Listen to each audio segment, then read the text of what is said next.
Welcome to The Weekender. In this episode, we are joined by Chris and Darren from Warcradle, and the guys have been good enough to put up a prize. Chris, what's the prize? The prize is 2 posse boxes, the Discordant Symphony and Hour of the Wolf. Ooh, lovely. For your chance to win, make sure to like, comment, and subscribe, and don't forget, ding our dong.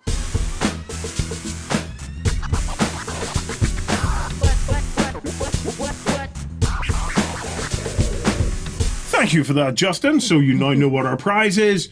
Go and do what it was that he told you to do. And I did get a message from somebody asking me, Warzone, how do I ding your dong? Well, yes, Mary. I now have a chaperone. So it's a little tiny bell that sits beside the big red subscribe button. So you just go and tap that there. Anyway, welcome to The Weekender. We have a doozy of a show for you. We're joined by Gianna and Dawn, the US team, in from Chicago. If you're wondering why there was maybe slightly less content, I skipped a couple of videos this week because we've just been having fun. Yes. Getting some games in. We have Ben and Jerry. Hola. Hello. They provide the sweetness on the show. We are 52 flavors of fun. Why is there no ice cream?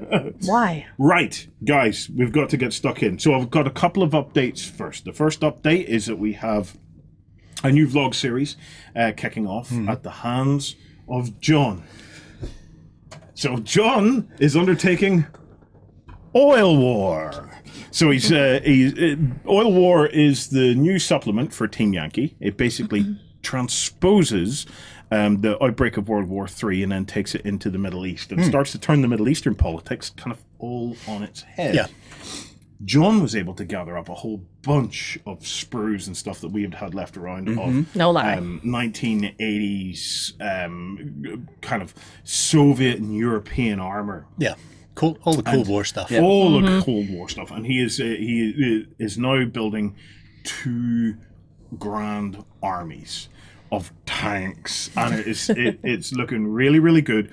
And you have a real chance. Just come on over to OnTableTop.com, click into it, because it's still in those early stages where you can kind of guide where he goes on this. And if anybody can guide him away from the filth that he's attempting to put together. Oh, Soviet stuff. No, it's not. I wouldn't mind the Soviet stuff by themselves. It's he's going, and in my Iraqi force, I can have my Soviet stuff backed up with some Leopard 2s. Yes. Can you really? You won't be playing me. It's there are some decisions that are still kind of tentative, okay? Because he's doing an Iraqi force, which is really interesting because the Iraqis, the dynamics of the Middle East have kind of almost like turned on their head compared to the real timeline of what happened from 1985, 87 through to the 90s. So the Iraqi force is really interesting in that they're NATO-backed. So they still have a load of old Soviet stuff, but they're now NATO-backed. So they do get these amazing Leopard 2s that he's fitted into the list. The other force was, and may still be, just a pure Soviet force. However, we have been reading the comments, and there was a very interesting comment just talking about the land boundaries out there. Right. And how Iraq obviously doesn't have a boundary with a direct boundary with the Soviet Union. It's boundaried onto Syria and Iran. So feedback came back and said, well, what if it was an Iranian force or possibly a Syrian force? Now, the Iranian force is a little bit of a no-go because in the book, its force organization doesn't particularly fit where John is able to take it. But Syria might be an option. But I've got to say, I do love the idea of the Soviets just shipping down a ton of stuff and just going, yeah, we're just gonna destroy you and have just a beautiful looking, really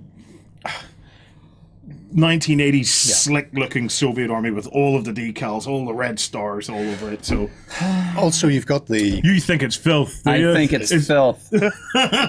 Pure filth. Well, you've got the thing where people are going, look at the land borders. Yeah. But because I haven't had a look at Oil War yet.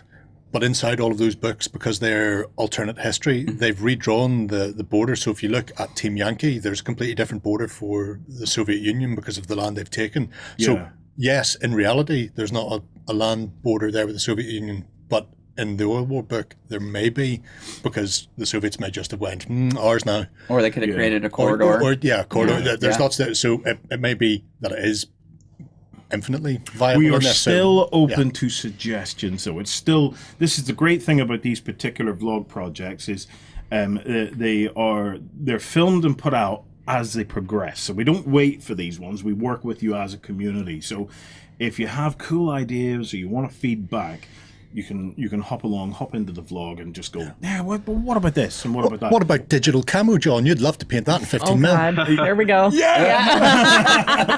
Did they have digital camo? I have no idea, but I don't it think would they did. drive them No, up the no. wall. Now you got her all What? riled up. Oh, right, okay. But the thing is, Iraq was supported by the Soviets, Yeah. and then in the book they're saying Soviet Union now decided, we're washing our hands of you, and then that's when Iraq comes to NATO and goes, please help. So that's why you're getting the Soviet on Soviet battle Forces, with leopards. I think that physically hurt a little bit. I mean, the leopard's a great tank, but it's it's not an Abrams. No, it's definitely not an Abrams. That's the thing. It could be any NATO force. Yes. And he just really likes leopards. But Well, yeah, to each their own. I think, to be fair to John, right? It maybe is because he really likes leopards, but does he really like leopards? He was after the leopards even before he went to see what was out there. Oh, right, okay. Because if there wasn't leopards about, he was going to be poking people with sticks to see if he could get leopards. I was about to say, to be fair to John, it was maybe because we didn't have Abrams, but we probably do. He just went with leopards anyway. Yep. It'll be interesting no matter what. It'll be interesting. Come along and get stuck in. The other thing is we are fast approaching AdeptiCon. Yes. Now in the Windy City. The Windy City. Yeah. So that's right in your guys' backyard. You're going to be doing the coverage from AdeptiCon this year. Yeah. Can you give us a bit of an update on what people can expect? That's all you there, Chief. Oh, tons of good stuff this year. GW's doing their studio preview again. And then they just announced the other day Fantasy Flight Games also going to do some kind of panel. I don't have a whole lot of information on that one yet, but that one was like, oh, that's different. So we'll have to check that out. Mantic is having another open night there. And gosh, what else? You've got. Tell them what you're excited about with AdeptiCon. What's new and different this year? It's just Nothing. The same old show. So this year there's going to be a very large presence of moderns.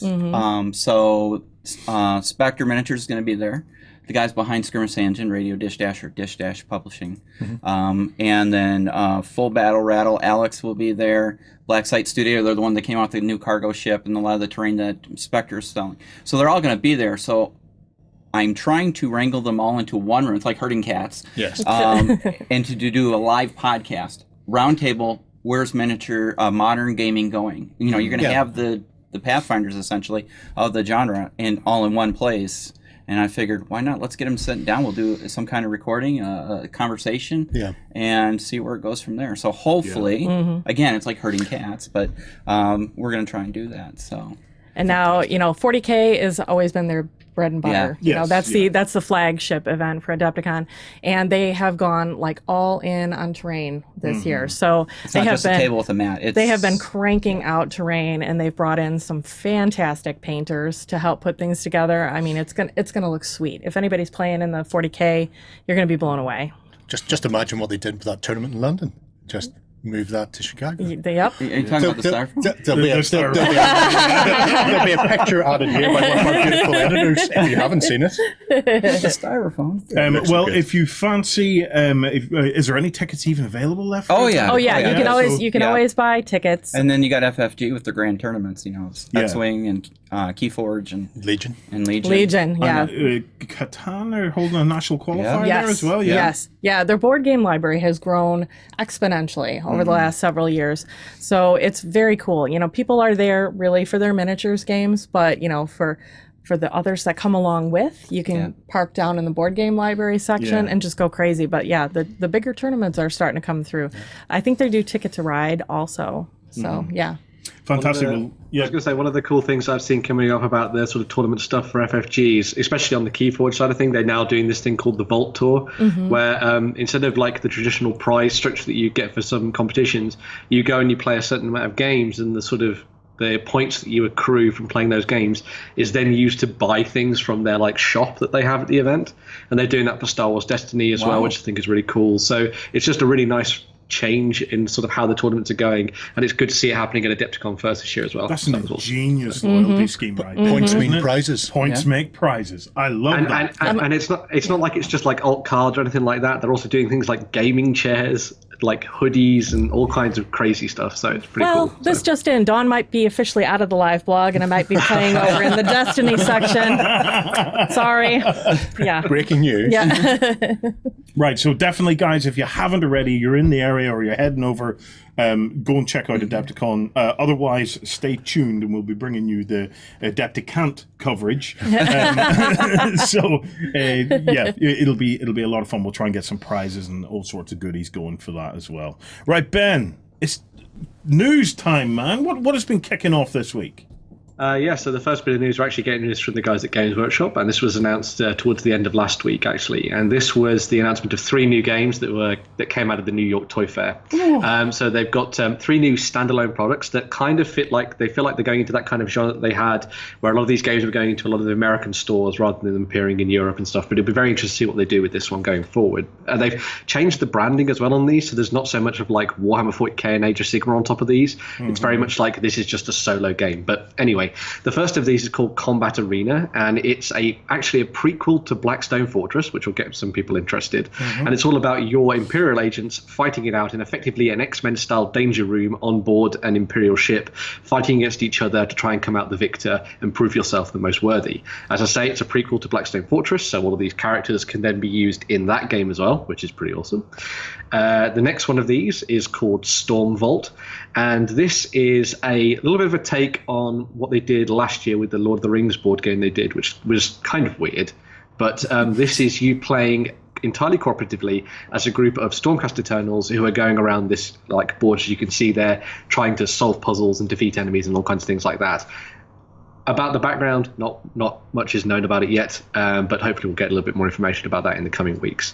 The third of these is actually something that already exists, so it's Warhammer Underworlds, and this is a new box called Dreadfane. Now, Dreadfane is their attempt to make it even easier to get into playing Warhammer Underworlds.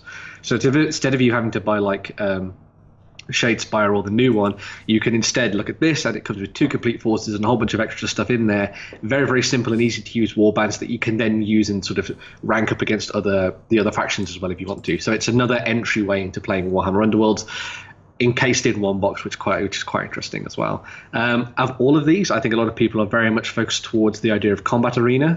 A lot of people are sort of getting on board with that. I think it's because the models are entirely new. They're very interesting, very, very, very cool sculpts as well. And obviously it's got this links into Blackstone Fortress, as I say. So yeah, 3 interesting new board games. Quite a release schedule there. Now we're going to be in backstage tomorrow morning.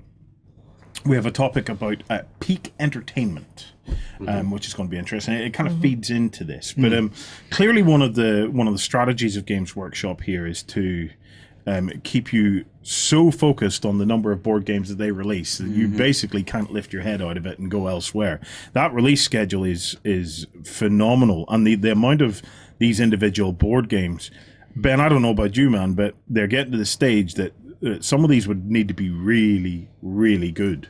Well, I mean, that's the thing, like, a couple of years ago, they came out with a couple of these sort of board games. So they came out with Gore Chosen, which was meant to be quite good, even though a lot of people didn't pick it up. And they did Lost Patrol, which was a redoing of one of those old games they used to have in the past. But then those games have kind of just faded away, and you can't get them anymore, and it's really hard to get hold of them. You have to try and like eBay and all that kind of thing. Yeah. Are these going to be in the same vein? Are they going to be games that pretty much are a little bit fly-by-night? You pick them up and then effectively they're just going to pass on, or are they going to become permanent fixtures in gaming stores? But as you say, it's very interesting. It's good to see lots of new avenues into the products, But whether or not these are actually going to be good enough to persuade people to do that is going to be a different matter entirely, because the games have to stand up on their own 2 feet. And I'm not sure that these really qualify as avenues into the actual product. Combat Arena, I would say. But these have been produced and published solely by GW. This is probably one of the first, I'm going to say, proper board game, because as much as the Lost Patrol and things like that were board games, it was essentially a way to sell the miniatures they already had sculpted and tooled with a small game attached to it. It wasn't a standout board game. In the past, when they've done proper board games, they've been licensed through FFG or people like that, and they've had the license and they've produced them. These are all in-house. But equally, so I can't see them sticking with this for volume wise. Well, I suppose this is one of my points. But this is they've been doing this for a while now, Jerry, because the Warhammer Quest that they came back with on the fantasy side was all complete new sculpts. It was a completely new self-contained game. There was no resculpts in that. Yeah. And the same with Blackstone Fortress. Blackstone Fortress was entirely newly conceived. But they're relatively recent, whereas and even at those are dungeon crawlers now. They're slightly different from the old school dungeon crawler that GW have done in the past. Yeah. But these are board games. But I suppose my point is there's a limited amount of let's forget finance for let's just imagine that everybody in our community had unlimited funds and you weren't worried about that. Okay, we still only have a limited amount of time and bandwidth in our minds. Okay, and if you're from the perspective of Age of Sigmar, well, your lead-in is already there in terms of Shadespire. So the new Shadespire box, I can understand. You're moving from one set to the next. Smaller box and working your way up. For 40k, your lead-in is already there in terms of Kill Team. So I just wonder if you create so many. I suppose if I had to distill my point, if I had to distill it down, it's if you create a bunch of meh board games. And I'm not saying they're meh because we have to play them yet. Right. But if you're ramping it out at that point and they're not top, really good board games, how many misses can you afford to have before your community just stops picking them up altogether? Yeah, See, true. Because an interesting angle to come into that is that obviously you've got these ways to get into the actual mass battle games of both Warhammer 40,000 and Age of Sigmar. Maybe these games are their attempt to get all the people that like the world but will never fully buy an army. But then at that point, you have to make sure that these games actually do stand up on the tabletop, because otherwise people will buy them and go, well, this was terrible, and get rid of it. But if they are good, then they've suddenly captured all those people that were on the periphery just going, oh, I'll just buy a model here and there, or I like reading the books or something like that and stuff. So but it's a case of you could create a product targeted that, but no individual subset of the community lives in isolation of itself. So, and we know from experience, because any of us that have ever had that GW addiction, that GW gene, knows that sometimes we buy this stuff just for the models. Oh, yeah. But there's a lot of additional costs built into these, just for that purpose. It's, I'm not sure what the value is of somebody who likes the background but isn't going to get into the game. I'm not sure if it's a target market worth concentrating on. The other thing is, this may not be for sale in GW stores. Yeah. Do you think that's going to go mainstream retail? I think this might be Waterstones or Sears or Target or Walmart and this sort of thing, where you're not having to worry about having the infrastructure behind the hobby and wargaming side. People can just go, here's some colored plastic. That would be a in smart box. move, actually. A lot of people have talked about this because they did it before last year with a lot of stuff that came out of the New York Toy Fair. It was only for sale in America and in places like Target and that kind of thing. A lot of people are saying this might go down the same route. So we'll see. It's an interesting move. It depends on where they go with it. But it's I know from talking to 40k players, we're now fortunate enough with the visitor center. We've got surrounded by them, so we're able to dive in there and get their thoughts. And one of the things that overridingly comes back is it's getting really difficult to keep up. Not only to keep up in terms of their spend, but to keep up with just what's even happening. It is overwhelming. And that there's a danger there in that if you end up in that position, people can feel so behind that they actually start to go, oh, Why bother? I don't know where I'm at. Yeah. Which is one of the reasons they give for killing the old world off. Yeah. And the old Warhammer Fantasy, that was such a difficult buy-in for people because of the situation it was in, the history, and the amount of miniatures needed to play. Mm-hmm.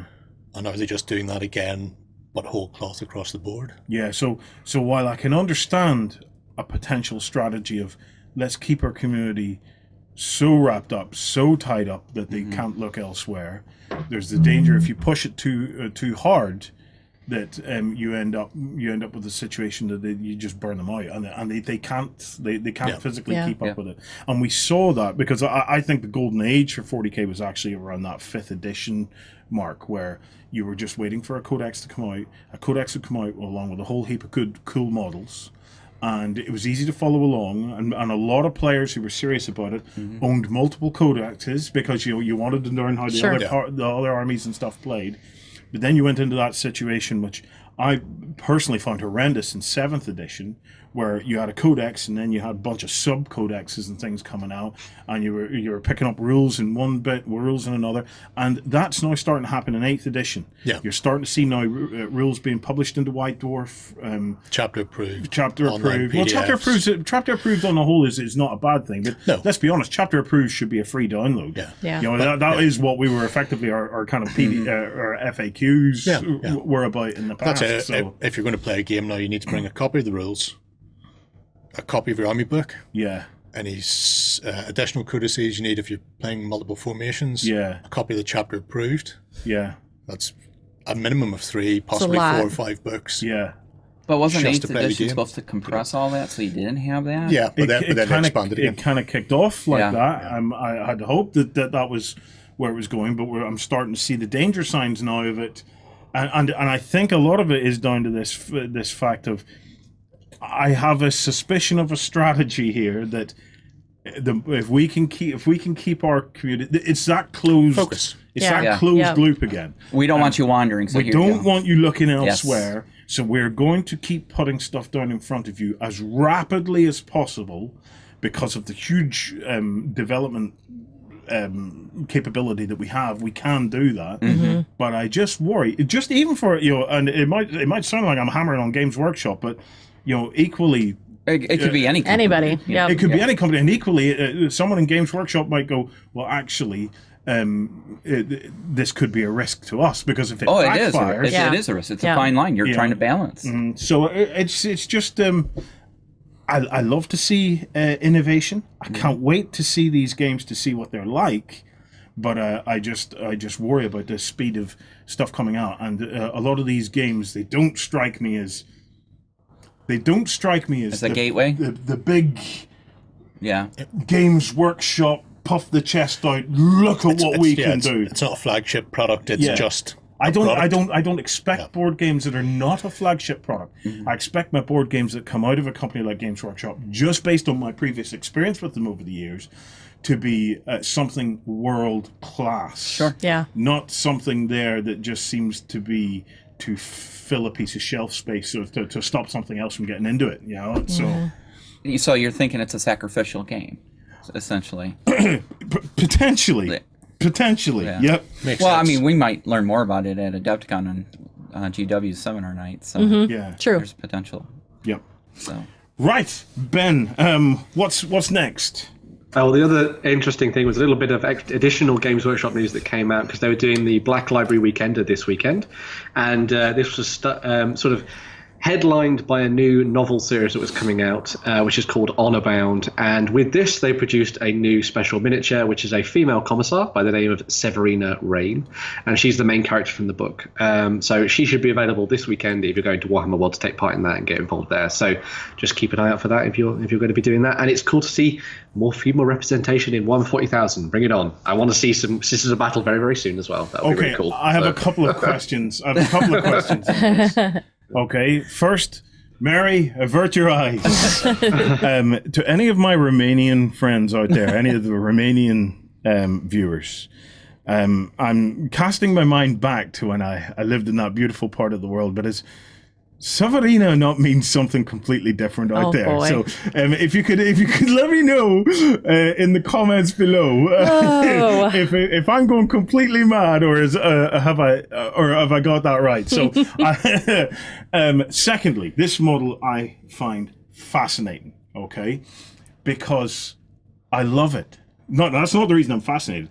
I love it because it was distinctly female. Now, we had a couple of community members posting in the comments over at OnTableTop about, well, I don't think it looks particularly female. And I couldn't disagree more. And obviously, you have your right to your opinion, as do I. Yes. Yes. But there was something distinctly female about the sculpt, and it's even if you remove, I think the face is beautiful. By the way, I actually really love the facial details of this model. Whenever I first saw it, I was like, oh, and it was like a sharp intake of breath. But what I've been doing as a little test is I've been putting my hand over the head. Okay, Jerry, will you do the honors? Yes. Put the hand over the head. Okay, Let's do that. There. And there's something still distinctly female about the form, without resorting to the same old usual tactics of high heels and armored boobs. Yep. Right. I think it's just a wonderful piece of sculpting. I really do. And then I was talking around in the studio, and I was kind of like challenging folks, saying, "Help me out here. What is it about it that has captured that a powerful female look?" But without resorting to, I suppose, the more cliched things that you do. And we've all been kind of talking and leafing around it. We're very fortunate to have the Warcradle guys in. Yeah. And Stu from Warcradle said, it's the legs. And then Dawn says, yes, it's a combination of the legs And the narrower waist. Yes. Yep. And when you look at it, it really is the slightly lighter frame and the way that the legs, the waistline, through to the, Mary, am I allowed to say bum? Posterior. He just did. So it is what it is. It just works. It just really works as a model. I love it. I love it. Jerry has been wincing once again because, as I'd said in last week's show, I really love it whenever they start to bust with the background conventions that have been laid down over the year. Stop This is retconning, another Peter. background buster right now, isn't it? Stop retconning. Go on, Jerry. Give me the grognard perspective, please. These don't exist because these are orphan boys, and orphan girls get sent to a different part of the Imperium. So if mum and dad was a member of the Imperium in some fashion, Planetary Governor, scribe, whatever, and they got double tapped for seeing something they shouldn't have seen, then the kids got scooped up. Oh, you and mean sent murdered off for the good greater of the good. Emperor? Yeah. Exactly. Okay, yeah. Then the little girls and little boys would be taken up and pushed into one of two different schools, and little boys got to be commissars, and little girls went off to become members of the Adeptistratus, Sisters of Battle. Yeah. And this is where it goes. Now, I don't actually mind that they've done a female one. I have the old American female commissar from, I want to say, 96 Games Day, Baltimore, which is very old school. Boob armor, corsets, that type of thing. I don't mind one off. It'd be interesting to see what way the Black Library book goes. Yes. How they're introducing Kate / Bob. Bob. Bob, for any Blackadder fans out there. So it might be that she isn't overtly female because she's commissar.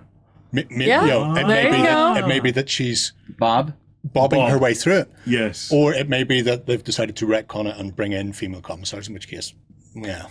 It's one more retcon in the long line of retcons that GW constantly do. I would say though, I do love the model. Yes. But I don't see it as being overtly female. If you were to go, here's a 17-year-old boy commissar straight out of the Scalarum. Careful now, Jerry. You would go, because I'm just looking at that and going, it's fine featured and fine proportions. That's no different. It's androgynous. Yeah, that's exactly it. It's David Bowie. And I could look at that and go, could be female, could be But male. think of it this way: in any military, in regular standard uniform, it's unisex. Yeah. I mean, granted, some of the dress uniforms they're, fitted fitted for Yes. the gender. But in battle dress uniform, it's not. It's pretty standard. I mean, there's women's sizes and men's, but One size fits no one. because you're trying to be uniform. So Yeah. This is a dress uniform. it is, but No, Commissars, that's their standard fighting. but it's I know awfully it's a- fancy. Yeah. Oh, yeah, it's But fantasy. Yeah. It is Yeah. dress combat. What I like is that they did not go out of their way to make it overly over the top sexualized Yeah. female. Yeah. So the high heel boots, the big Yeah. boobs, and all that stuff. Sorry, It's functional. it's- It's yeah. functional. Yep. No, it's a lovely sculpt. Shame it's more realistic you can't lay in your that hands on world. it. So Did you see me come? What? Shame you can't lay your hands on it. It's so rare and so few places have actually got them. Well, Yeah. I can feed you in on that actually because we were trying to get a few for the Pro Store in the visitor center, and we place our orders for out there for a Monday for the gaming groups that come through, and it was restricted to 10 per outlet, and we couldn't get any. It's Wow. absolutely Yeah. sold out. Absolutely sold out. So if you like it, couldn't even get eBay. one bite of it. You know? Yeah. So. Yeah. Yeah. So and do you know what? At the time, I hadn't seen the model, and I'm saying, Tom, you're lying to me. That's not right. That's you're telling a lie. And Tom says, no, honestly, they've told me it's sold out. Yeah. And then when I saw the model, I realised, oh yeah, Yeah. I can understand. Which again, I can definitely understand. And I think that's a shame because regardless of what the book is and whether the book's good, bad, or indifferent, Clearly, people want it. it's a lovely model. It should be available. And even if it's available at Warhammer World only, then at least there's an At avenue to get Warhammer it. World and the OnTableTop Visitor Center. Yeah, that's it.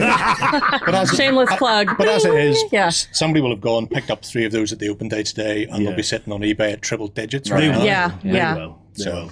And I- Whenever a model like that is so popular, it probably worth letting that go into general Yeah. use, 'cause, Right, that absolutely. model could be the beginning of a bit of a game changer there. So it's we'll have to wait and see. Now, I have to say, the more I look at it, I really do like the model, and it probably is the sword, but it's like she's a Soviet pirate. That's what I see when I'm looking at her. So, Arr, yeah. comrade. Okay, next up, I have a kit that's just gonna blow your mind. Yes. This is now. I got a little bit of a heads up from Nick at North Star about this about 2 weeks ago. He says, "Yeah, watch out for this because you're going to have some fun when you see this." Look at those This bits. is the Frostgrave Wizard Set. It is basically the Wizard construction set. yeah, It's insane, absolutely insane. So with this, Nick assures me that you can build every wizard that ever existed.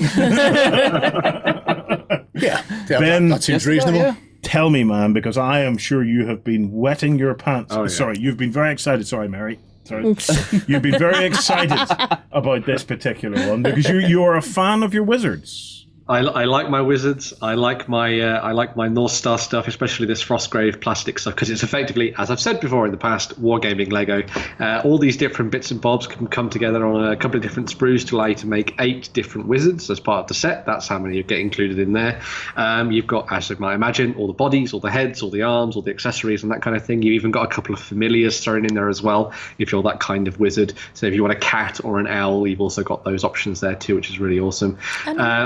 Mouse. Yeah, as I say, Tony Mouse. I there's a little- see him. He's so cute. Yeah, so if you're planning to try and get to something like Frostgrave and you don't want to buy one of the sort of pre-made metal models that already exist for the range, because most other people are probably going to have those, buy this plastic set. Either make your wizard and his apprentice, his or her apprentice, out of this set, or mix it all together with all the other sets that North Star are doing for this game as well, and suddenly you've got a cavalcade of different options for you to make wizards from. So if you're going to be doing things like dungeon delving and Frostgrave and all those kind of things, this is a pretty good option for you. So this is a must-buy kit just to have, because you never know when you might need a wizard, and that's Right, why you could right. just run on up. And if you increase the size of it, I don't think in the history of wizards there has ever been a wider selection of wizard heads, wizard torsos, wizard sleeves. They're all there. It's just the weapons, the books. It's crazy. Absolutely I love crazy. it. I love it. Absolutely love it. Send us a sample. I want to build some. I want to build some wizards. I think a wizard building challenge on the weekend. Amazing. That would be cool super then, wouldn't cool. it? Hobby night. You should do that for Hobby night. If you send me some, I will build wizards. Okay, right. So, Nick, if you're watching, we love your wizards, man. They're awesome. Get in touch because we need some wizards sent to Birmingham and some wizards sent to the North Coast so that we can do a wizard building challenge. And I think we could have some fun with that. Mm-hmm. That'd be amazing. All right, next up, when I saw this on the running order, I thought Ben was having a laugh. But it turns out it's real. And I can't believe it. And this episode, I'm really, really, really trying to behave. I mean, I'm really trying to behave. Really? True that. So if ever there was an episode where you were going to force your wives and girlfriends to watch it, it's this one. It's this one. Because I'm being a good boy. I promise. Justin's not sitting here pressing the buttons. Justin is down there poking him with sticks every time he opens his mouth. But this is Warhammer Fantasy Roleplay. Rough nights and hard days. Yes. So this is a new supplement for Warhammer Fantasy Roleplay, the new edition of it that came out from Cubicle 7. It contains a whole bunch of linked scenarios for you to play a tale of where your adventurers get embroiled between a fight between two warring noble houses in the Empire. Let's be honest, Ben. This is the roleplay of my student days right there. More or less. That cover is a photograph of myself and my brother being ejected from Dormans in Mackerfeld. Nice. Classy establishment. Oh, a classy establishment. Lloyd had a footprint on his back that lasted 6 weeks. But yeah, as you might imagine, it's the world of Warhammer Fantasy, so this involves a lot of pub brawling and all that kind of thing, as well as the linked scenarios and the story that runs through this as a narrative. They've also included rules for you to play pub games in your taverns and stuff when you're playing the game, and also they've included a new race in there as well. So I didn't know that these actually existed, but gnomes are actually a race in the Warhammer Old World. No. They're apparently, and this is from a quick wiki search, so it might be entirely wrong, but they are, Totally accurate. they dwell on the island of Albion, and they also have a sort of settlement in the Empire in the Old World as well. So they are definitely a race within the world, very, very old one. A lot of the artwork for it is from a long, long time ago, but it'll be pretty awesome to see some people playing around as gnomes as well as halfling, dwarves, elves, and he. So yes, very cool. Ben, I have to ask, man. Yes. Yes. Yes, Mary. I'm going to keep it clean. What is the point of a gnome? Honestly, really, what is the point of a gnome? Well, gnomes, and I'm not au fait on gnomes, but gnomes were always the tinkers of like the mythological world. So where you had the dwarves who were the big smiths and all that kind of thing, gnomes were also sort of like on the sidelines of that, and they were either mischievous and all that kind of thing, or they were the ones that would find all the raw materials and the rare materials and build things out of them that were magical and exciting. They also have a lot of like a sort of like a link to the Feywild as well. So if you're playing anything like Dungeons and Dragons and that kind of thing, gnomes have taken a little bit of a different path. So they're very much tied into nature and that kind of thing. So they've got like mischievous sprites nature about them. So gnomes, sprites, and fairies Oh my. are kind of linked, yeah? Yes, in a way. All the she. And a halfling Yes. is bigger than gnome. Yes. Yes. Yes. With fat feet. Yeah. Hairy Fat, hairy feet. Fat, hairy feet. And a halfling only really exists because of like Tolkien-esque lore and stuff. So Yeah. But there are halflings in the Warhammer Fantasy. there are, yes, they live in the woods. Yeah. Yeah. Yeah. I just don't see the point of bringing the gnomes back. Why you gotta discriminate against gnomes, man? Yeah, dude, you got to be careful these days. Their niche is already filled in Warhammer. Yeah. The whole point is they're tiny tinkerers. Yeah. Dwarves do all the tinkering. They're But steam the dwarves wagons, are the zeppelins. creators. The all gnomes are of the them. fixers. Or the scavengers, apparently. Well, the interesting thing as well with this, from what we've seen of some of the artwork anyway for the gnomes, is that they've given them a little bit more of a darker side. So maybe they're going to be a little bit more assassiny and roguey as well, which would be quite interesting. So yeah, it'd be good to see what the supplement's all about when it comes out. Roguey gnome. I like the idea of that. Roguey gnome. Well, anyway, if you want to go drinking in the old world, rough nights and hard days, That's There for you go. Yeah. I might pick up a copy of that myself, actually. It's okay, last piece of news for today. We have the Night Model bat boxes for everything you need to start, except for some of the bits you need. Right. So, Yeah. which you will see. Yes. Okay, Ben, take it away. So yeah, this is a bunch of new starter sets that they've brought out for people who want to get into the Batman miniatures game to try and make it a little bit simpler. 'Cause obviously Wait. Now, we've got to be clear, okay? Yeah. These are the new half a starter set. Yes. So, because I don't think there is a hero in any of these boxes. No, they're specifically made for you to pick up just the villains and their henchmen from each of Okay. the different sort of factions. Yeah. So you've got Bane, you've got Scarecrow and the Arkham Knight together, you've got Penguin, the Court of Owls, and the League of Assassins led by Talia al Ghul. So there are a whole bunch of different sets that are all very much focused towards those gangs effectively and those characters in the world. You get the quick start guide to the rules in there. You get a booklet about how to play each of the different factions, sort of like from a tactics side of things, which is kind of cool. And as far as I can tell, you do get a bunch of tokens in there. However, a lot of people have said that Batman miniatures game is quite a token heavy game anyway, so you may need some more. I'm not entirely sure on that, just so you're aware. So bear that in mind. But as I say, Night Models seem like they're trying to make it a little bit more streamlined for you to get into the game. Now, obviously, these are all just the villain ones for now. A lot of them are drawn from their existing range in the new materials they've been working with, which apparently are very, very good. Yeah. And but also they're looking towards potentially some heroes in the future. I would imagine we're going to see some Batman stuff coming out very soon with Batman, some of the Gotham PD and that kind of thing. So, GCPD. That's the way to go. So just be careful if you're going to pick them up, thinking that they are a complete entry point. They're not a complete entry point per se. They're going to give you your baddies, but you'll still they're going to give you all the baddies. Well, you I could mean, just go gang fight. You could go Yeah, back. just go, That's true. start to carve up the territory inside Gotham between the gangs. Who cares what Batman does? He's You know, just a in many man ways, that actually dressed sounds in even pants. more interesting to me to do that. Yeah. Because I always look at something like this, and we talk about the asymmetry thing. We all know that Batman could take. I mean, that's Of the point. course, You he's could just Batman. have Batman. Yeah. Yep. But I like the idea of the gangs having. Yeah. No, that's Yeah. a good idea. Yeah. Quite. Ognard to the rescue there. That's it. Okay, we have visitors in the studio, Ben. Yeah, so Justin was able to sit down with the guys from Warcradle, and they were talking about a whole bunch of different things. So they're talking about what they've been up to, some of the shows they were at last year, some of the shows they're coming to this year, and also some of the big releases that came out last year as well. So catch up with that and see what it's all about. Hi everybody, I'm joined by Darren and Chris from Warcradle Studios, and today we're having a bit of an update on what the guys have been up to since the last time we saw them. So, guys, busy year since the last time we saw you? Oh, absolutely.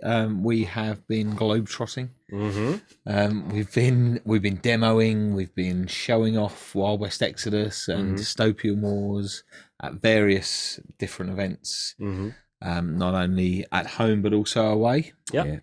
We've done lots of American shows. Last year started off very early for us at PAX South in Texas. Yep. Wow. That was the start of 2018 for us. Wow. It was a very different show because it was more of a video games show. Ah, I see. So the great thing for us about that was introducing people not only to Wild West Exodus but also to miniature gaming as a whole. I see. This is something I always find very intriguing. Whenever you tell someone you work in the gaming industry, they instantly think video gaming. They're thinking Xbox, they're thinking PlayStation, they're thinking PC. And you have to turn to them and go, no, stop. No, little toy man. This is what I like. Now, with it being a video game show, was the crowd very different to what you see at a normal show? It was weird, wasn't it? It wasn't... We weren't really sure what to expect. We knew there was going to be a high footfall, and we knew that, there were going to be people who would have some crossover interest. Yes. But I don't think we were quite ready for the number of people who really lost their minds over the miniatures. Yeah, it was quite different. So normally we're used to that kind of succession of demos. So you've got a lot of people queuing up for demos and so on. So what we were finding on the first day was a lot of people were getting demos. Yeah. then the next day they were bringing back their mates, buying a posse set, and then wanting more sort of along the lines of beginner lessons. So we ended up separating a table away and actually running very in-depth beginner lessons, which then again, as other people saw it happening, they were going onto the demo tables. So I see. It was slightly different, a lot more, I would say, a lot more intensive, but great fun. Yeah, really good. See, so whenever you're saying in-depth beginner stuff, is this, best practice for model building, or is this deeper look at, how to actually get into your games and work games? It was all of it. All of it? Yeah, because there's a lot of people there that never built a toy soldier before, so sort of going right back to basics of what equipment people are going to need to get into this hobby, and then just sort of passing on some basic painting techniques. But once again, I think because of a lot of the guys are used to that video gaming thing where you need to know the ins and outs of what it is you're playing, they didn't want a skim down demo. They wanted a full-on game against their friends, and then after that they were buying more stuff, getting it built and bringing it back for even more games. Wow, so, yeah, it was that's awesome. Impressive. So big learning experience going to a video game show with war games then. Yeah, it was good. You going back again? I don't think so. I think we missed this year's already. Our schedule's quite chock-a-block. So we've been focusing more on the specifically tabletop shows. We did PAX Unplugged in end of November. In Philadelphia. That was a great one. Good show. Really good show. Best food in the world. Dare I say it? Oh, be careful! You're sitting in Ireland. Oh, it was awesome. See, it's one of those things I love for going to shows is getting to see a bit of a different culture, and you wouldn't expect it with America, but it is quite the different culture to being over here in Europe. And I mean, some of the food you have is amazing. My favorite has to be Essen, just for the bratwurst. Oh yeah, the currywurst. That was good. That was good. Definitely good. This could turn into an entire let's not talk about the food. Entire talk show of just where we've been to gaming shows and what the food's like. Okay, so you've done the unplugged stuff. I assume Salute is right around the corner. Will you guys be attending? We will, absolutely. But before that, we've got Gamma in Reno. Oh, lovely. And AdeptiCon in Chicago. And that's a big one for us because we've got a big tournament there, the Gunslinger Masters for the US. Nice. Which sold out in a matter of hours. Really? So we had to then increase the table space. So we've got a massive following of people at AdeptiCon now who, that's really good. Are really keen to get cracking on a nice tournament. Yeah. See, this is one of the things I always say. Whenever you guys are over and I get to play maybe a game against yourself, Darren, it kind of feels like the pair of us can let loose a little bit and just go hammer and tongs. Having a full-on tournament for Wild West Exodus like that, I would love to see. Just how crazy some of the builds are for some of the factions. I can't wait to see what people come up with. It's going to be really good fun. But it's still surprising for us. Yeah, really. So, well, we sort of play amongst ourselves, and we're used to that. But then one of the local guys will turn up with a list, and you're like, how did you even think of that? How are you managing to kill everything I have in the first turn? And then it kind of feeds both ways. I'm really looking forward to seeing what people bring to that. Yeah, but you see, it feeds into the overall meta and the arms race that you get in wargaming. Seeing what is the top list and then trying to beat it, because there's something super satisfying whenever you can just lay down something and know, right, I have a decent shot at this if I play my cards right. And just having however many people playing multiple games at the same time, that's going to look great. Right, so we know you're going to there. We know you're doing Salute. UK Games Expo. Yep, that's in June. Again, that's a great show for us. It's very diverse. There are a lot of people there who are there for the board games. Yes. But we've also got a big miniatures crowd, and it's nice to have the crossover. People are just doing the walk around, and they get drawn in by the kind of Wild West side of things. Yeah, it's one of those shows I've always think it has a bit of a different vibe to other wargaming shows because it's very much come in and have a play. Yeah. I've seen so many companies do like bigger than average demo spaces at that particular show. Okay, so UK Games Expo covered. Where else are you going this year? After that, we've got Gen Con. Yeah, Gen Con's a biggie. That's going to be the next one. And it's always a big one for us. It's a great show to go to. It's absolutely mental. Yeah. Well, I mean, like it takes up so much space in Indianapolis. I mean, like I was there last year. I went out to the Lucas Oilfield Stadium, a football stadium. They had covered the grass with like walk-on padding, and there were just a sea of gamers, and it was great. I saw people just sitting in the stands, just watching the madness. Do you know, I've done, this will be my third Gen Con.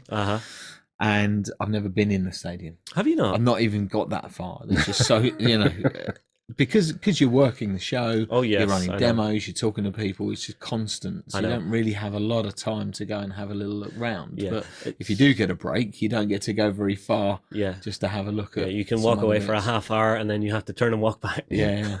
Yeah, but that's the good thing. We're always busy at shows. If we had opportunities for big breaks, I'd be worried. Yeah, that's a fair point. I mean, like me, we're lucky enough when we're covering the shows because we're all over the place in it. So we do get to see a fair amount of it. But if you see a game that you want to sit down and demo, you can mark maybe 1 or 2 games over the show that you can say, right, that's the one for me. That's the one I want to go and check out this year. But other than that, it's just run. Yeah. Okay, after Gen Con, obviously, Essen. Yeah, and Essen's really getting a big miniatures presence. We're pretty much got our own hall now for miniature gaming. And it's nice to have everything localized and together because people can come and you don't have to worry about the press of people if you want to go to something specific. So again, I'm looking forward to that, and the way that they arrange everything over there is incredible. And the way that they've got more halls, and it's really getting big. Well, I mean, like for me again, Essen's one we get to go around a lot of, and I mean, like having wargaming split off into its own space, I think is the best thing you can do, because there are some of the huge board game companies out there, and I swear if you were put next to them, you couldn't be fine, just because the banners, all the bright lights, all the noise. Having a specific place where wargamers can go, okay, this is my hall, this is where I want to be, makes it so much better. Right, you've also done an absolute ton, a metric ton of releases for Wild West Exodus over the last year. I mean, like, what were the highlights for you guys, just for curiosity? Any particular favorites? I mean, I know, Darren, you probably painted most of them. Yeah. I mean, that's been a big change for me. Obviously, spending more time in the studio, that's been amazing. There's just been so many challenges with the models, from some of the stuff that we're going to see. Am I allowed to say? Am I allowed to say Mina? Oh. I'll leave it with that. But when do I have to beat that? As a painter's challenge, the model is just amazing. And then Hour of the Wolf. I think Hour of the Wolf has to be one of my favourite posses. You're enjoying it? The really hunting pack, the wolves, just absolutely beautiful to paint. Really, really gorgeous. So everything I've had to paint has been a challenge in one way or another, and it's very hard to pick a favourite. But I think so far, I think my favourite's going to have to be Krampus. I really enjoyed painting that model. He was good fun. All right.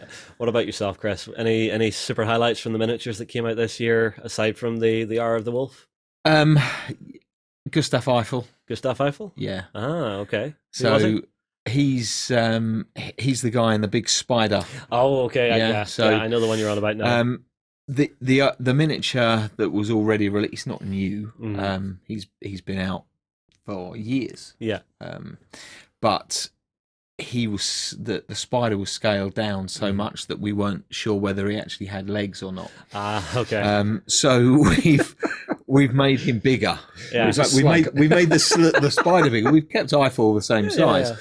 So now it's a lovely miniature. It's a technical process we have. It's called embiggening. Oh, you see, I was thinking, you went for an estate instead of a Vespa. But Darren's done a phenomenal job on the Studio Mini as well. So it's a real great centerpiece for any table. Yeah, you've also spent the year teasing the new fleets for Dystopian Wars, which I am dying to lay my hands on. So am I. Oh, are you? Well, that's good to hear, because if you're liking it and you're making it, that's a good sign. I mean, the design process is is brilliant to be involved in, because there's so much that goes into it, especially when you're talking about this type of dystopian age game. Dystopian Wars is it's a super science game. It's an alternate history, science fiction, however you want to describe it. But there's realism to it. okay, it's using fantastical energy sources. Yeah, but and there's still historical nods but actually, there. you've got to look at the ships and Yeah. go, well, you know, is that going to work? Yeah, Is that something that could physically exist? yeah, How is this? How does this remain afloat? yeah. Fantastical engineering, right Exactly. on the nose. You know, if those guns all fire, is it just going to flip over in the water? You know, what? How is this going to work? And, Yeah. you know, coming up with really cool, really incredible looking miniatures, Mm. and that's, you know, that's what drags people in, isn't it? Yeah. Looking at the miniatures and going, I really want to own those, and I Yeah. want to paint them, and I want to put them on the table. I'm already in for the Union. Yeah. Hands up, I'm already in for the Union. So yeah, we're all looking forward to that, and it's you know, we've got some really nice ships Yeah. coming out for that, and airships and submarines and Submarines. yeah, everything. Ooh. Was he allowed to say that? See, I'm just keeping quiet because I know I'm going to say something wrong, but I have seen some things that it widened, even made me sort of, oh, I wouldn't have expected to see that on a ship. Okay, fair enough. Okay. Well, I'll have to get yourself and Stu sat down for a bit of a deeper chat, because this is actually going in to explore the wider world of Wild West Exodus and Dystopian Wars and the Dystopian Age. So I'm very curious about that, and well, we'll see what falls off the wagon as I start, you know, shaking Rocking the it. sideboards.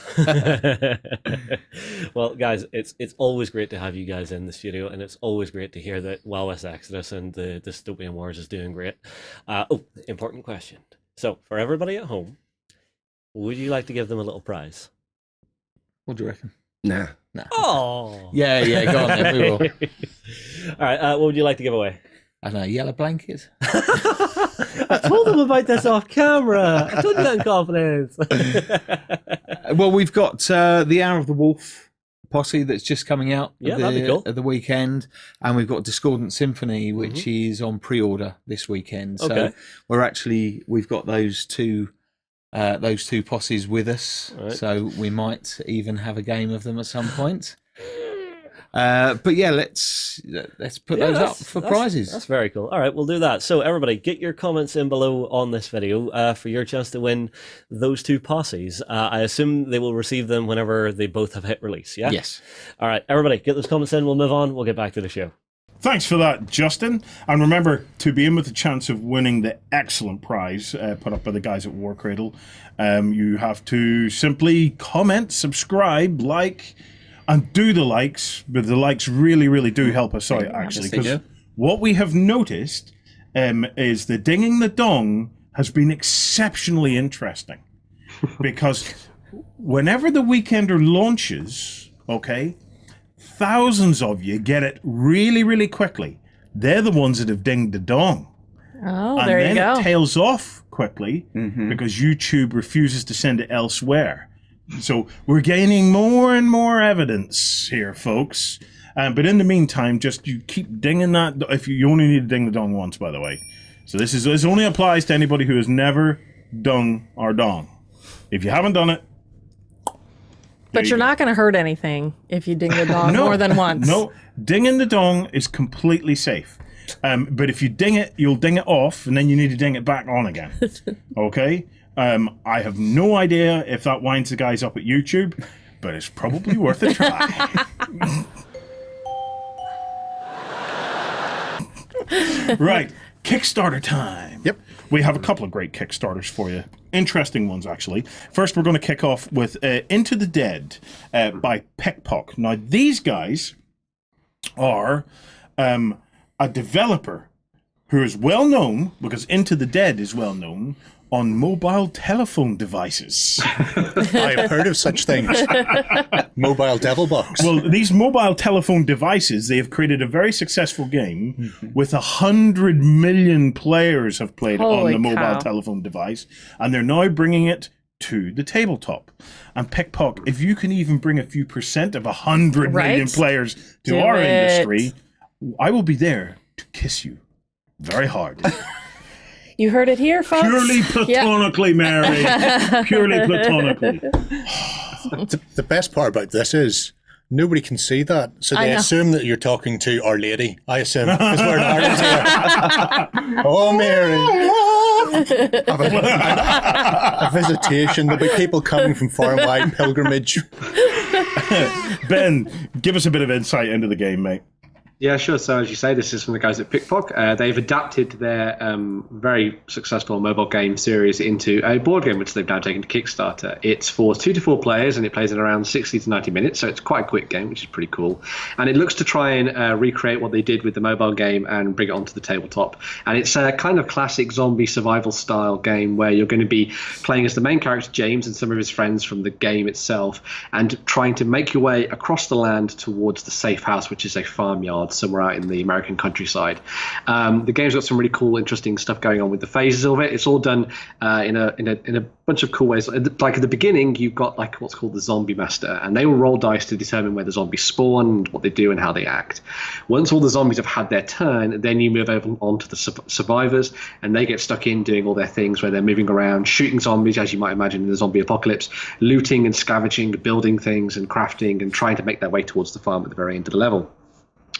Then after that, you're going to have a whole bunch of events that are popping up as well. So you've got some really interesting things going on there. We're to try and like throw a little bit of a narrative curve into there, which is really cool. From what we've seen of the game so far as well, everything seems really nicely done in terms of the graphical style to it. All the miniatures looking very nice, even though a lot of them are at the render stage right now. And the presentation of the boards is also very cool too. And there's also lots of options for how that comes together as well. So there's a little bit of modularity in there, which I think is really neat.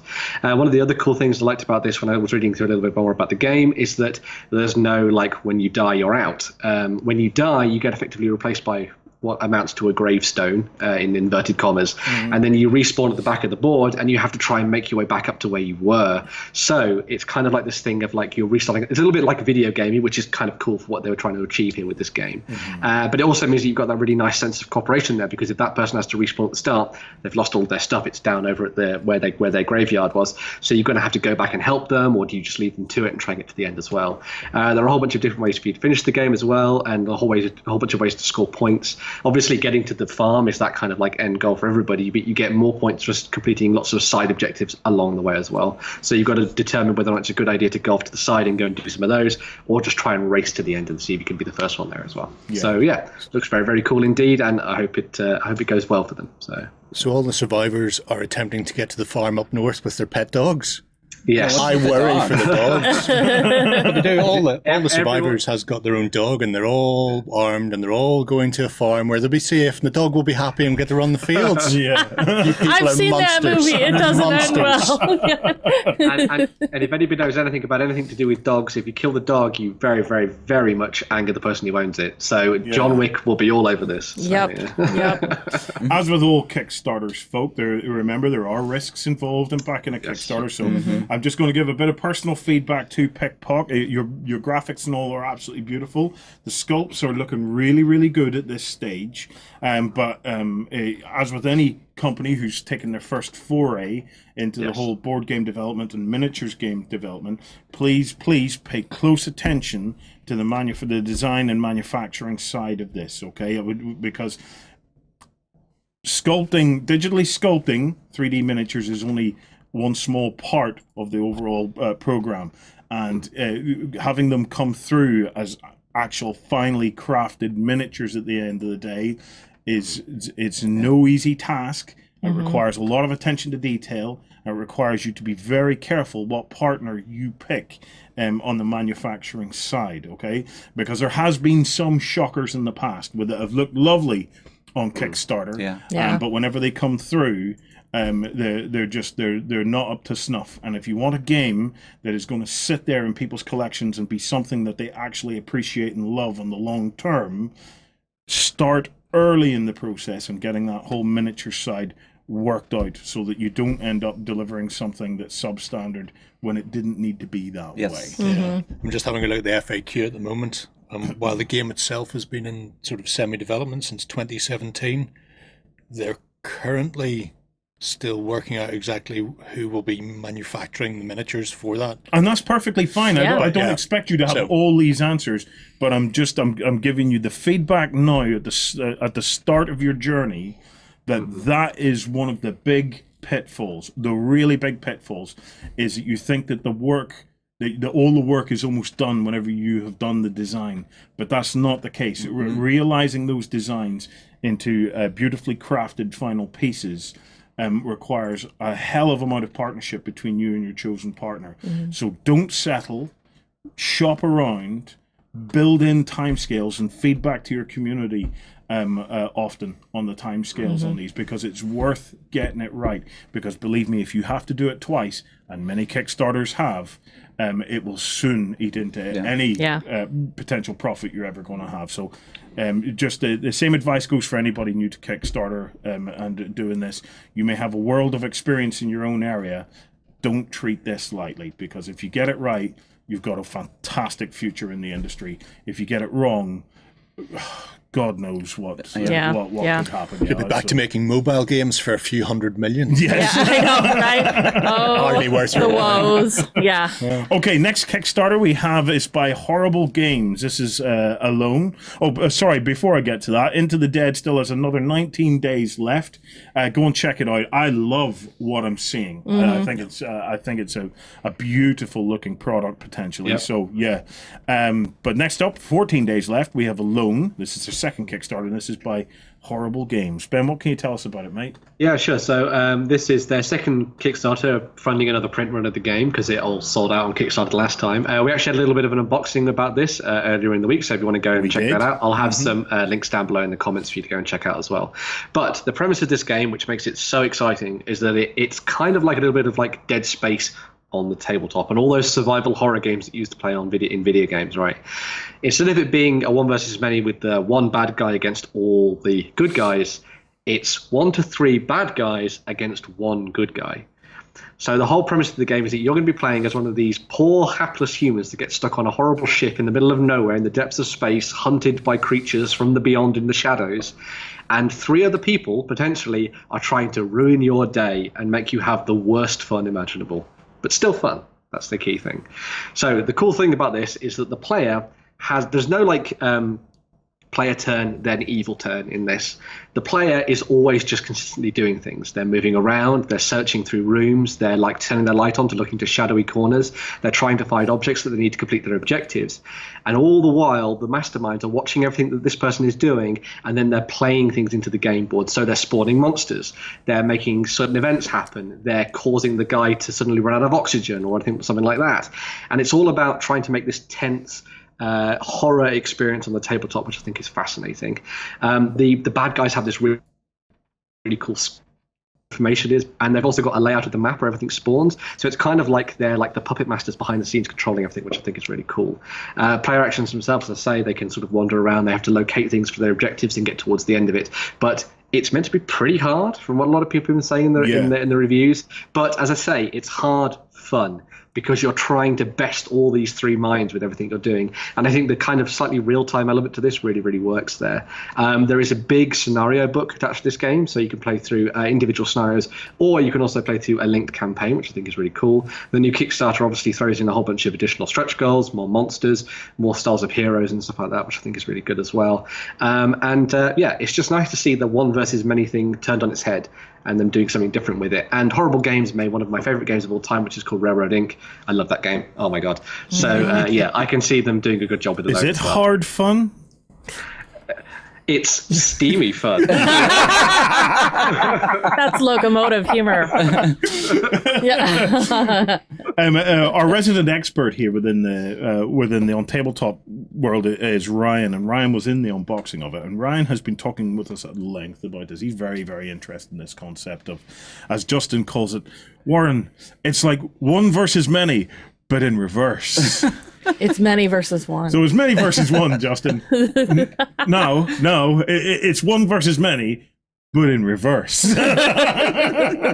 So, but as Ryan put it to me, he says, "Look, Warren, it's like if you can imagine having a dungeon master that has 4 minds instead of just one mind, and you're all behind a DM screen, and it's just one person then trying to battle against that. I think that's very, very interesting. It's almost frightening in terms of a game concept, but I'm very keen to see how it goes. So I was just going to also I was also just going to throw into the mix as well that one of the things they've been talking about with this game and this sort of like second print run that they'll be doing is that obviously the base game comes with just these tiles that you can see in some of the artwork and stuff, but there's also an option to try and get in there and develop some of the 3D tiles as well. That's the stuff. Now, is those actually made, or are those you print yourself? So I believe this is part of the Cult Leader Pledge. So I'm not entirely sure about it. I have to look a little bit more details. 3D map tiles kit, there is some sort of limited notes in there about how that remaining. comes together. They're So they're pre-made. Yeah. They are pre-made. There you go. Yep. So. Oh, that's interesting, isn't it? Yeah, That is So Takes if it you, to if you a do totally a very different different level. glam up Yep. alone, you've got some options there. that's really cool. yeah, for the likes of conventions and stuff. That would Ben, be is Yeah. this just a reprint, or are they improving something or changing rules? Do you know? So they've gone back through and they're just basically doing another print of the original game, but also adding a whole bunch of stuff in there as well. And I'm sure that normally means that a lot of stuff with rulebooks gets clarified and Sure. things as well. So yeah, Awesome. if you want to get involved with this, you've got lots of options. So. Well, there we have it. Yeah. Guys, come across and join us over at OnTableTop tomorrow for the XLBS, because we've got a lot to show. We're going to talk about moderns. Yes, we are. We're going to talk about peak entertainment. Interesting one for us, and it could be something good potentially on the horizon. You never know. Last week we were giving away the Shadow Spear Battle Box. If you want to check if you won that, come across to ontabletop.com, create yourself a free account, and then go up to the menu, click more, then click claim a prize, and in that you can see all the previous winners of the prizes that we've done, and you can claim your prize there, and then my right hand man Justin will get you sorted out. Guys, thank you so much for watching. Thank you, Gianna and Dawn. It's always a pleasure to have you. Thank you, Jerry and Ben, and thank you, Mary, for keeping me on track. She tried. Bye, guys. Go ahead and check out our other content on screen now, and be sure to check out beastsofwar.com for the latest gaming news and gaming let's plays. And while you're at it, why not hit subscribe and remember to ding our dong. Go on, you know you want to click it. Go on.